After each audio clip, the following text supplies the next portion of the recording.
So I'm Andrew Payne. This is Michelle Payne, my beautiful wife. We've got two gorgeous little boys, both diagnosed in the last 2.5, 3 years with autism. I'm Graham, my wife Rachel, and our little boy Zach. And he's got two older sisters, Alexandra and Madison. I'm Annalise, and this is my husband Matt, and we have 3 children. Sam is 5.5, Zara's 3, and Tali is 4 months. So it's been quite a journey for us, quite an eventful journey.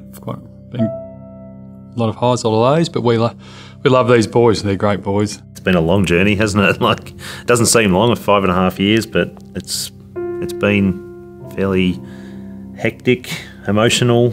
I had absolutely no idea whatsoever that Oscar had autism. I just thought he was a really quiet little boy. He used to withdraw, he didn't act out, so I had no idea. Just sort of had this placid little boy that slept all night, sat down and just sat all day. And Zachy was diagnosed at initial diagnosis at 18 months. We noticed that he wasn't hitting his basically his milestones with development. Sam was diagnosed when he was 3.5, and the road up to that point was pretty long and gruelling. Autism didn't come to mind straight away. We just knew something wasn't quite right. So we took him along to the paediatrician and we got an initial diagnosis of autism, or possible autism, and global developmental delay. I found it very difficult at the start because I always didn't know I always felt there was something going on with Sam, and then trying to work out what it was and just not really knowing what to do or how to help him, or Well, we didn't understand what was going on. that day I bawled my eyes out and phoned Andy, and he said, "I'm not surprised to hear that. You weren't surprised, were you?" No, well, it was tough to find out. It wasn't overly surprised, but for us, neither of us, we'd never had any experience with autism. We didn't know anybody with autism, No. or we didn't think we knew anybody with No. autism. Given the diagnosis of autism, at that stage we didn't really understand it. We didn't understand what was involved. We didn't understand the pressures he was under. So we just went into a meltdown stage. The impact it has on the family, the husband and wife unit, is very different. So when I found out, externally you present that everything's okay, we'll work towards what needs to be done, we'll get him into where he needs to go. But then internally, as most dads have with their kids, being a sports-orientated background, you have these dreams and visions of, my kid's going to play AFL, he's going to run for Australia in the Olympics, he's going to do something on a world sporting stage. And then suddenly you find out autism, and having no knowledge background of autism other than a movie I saw as a child, which has stayed with me forever, about a child spinning a plate over and over on the floor, suddenly everything just like a big pane of glass just breaks and those dreams are gone. We'd definitely been on an emotional roller coaster for a few years anyway, but there was a lot of anger and grief. We projected a long way into the future. I know I looked at, is he ever going to go to further study and hold down a job? Is he going to get married? Is he going to be happy in life? And we had to remind ourselves to come right back to now. He's 3.5. Let's just deal with the child that we've got now and see what we can do.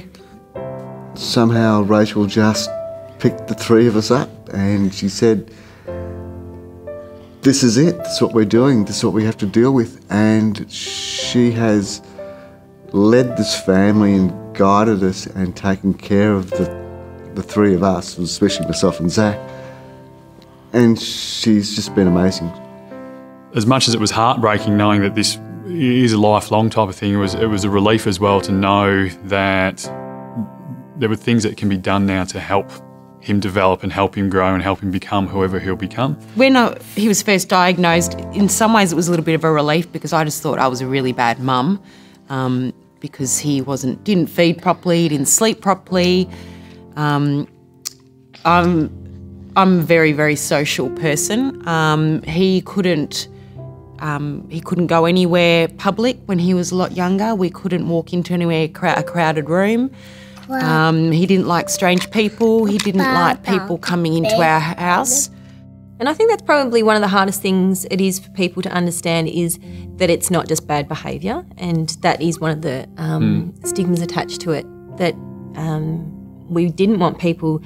I can remember taking Oscar and him having a full meltdown at Eastland because he didn't like the fluorescent lights and the sounds, and an old man just looking at me, shaking his head as if to say, "Oh, get your son under control." And I just thought, oh. There was stages over the last 4.5 years where we couldn't leave him alone. One of us had to be with him 24/7.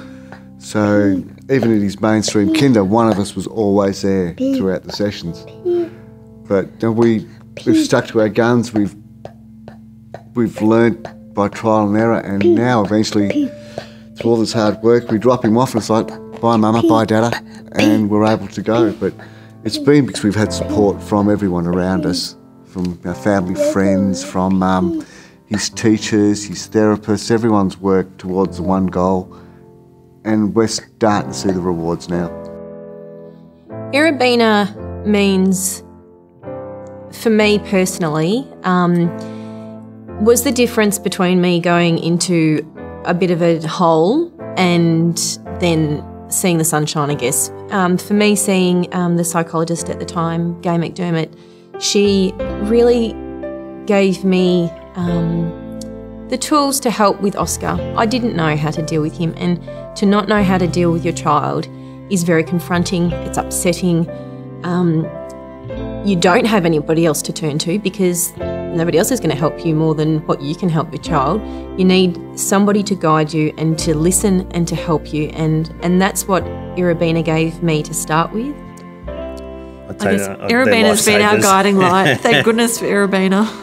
And thank goodness for being able to get in when we did, to have that year before school. It's such a warm, friendly, nurturing environment. We felt really safe to talk about whatever we wanted to talk about. We had a lot of support.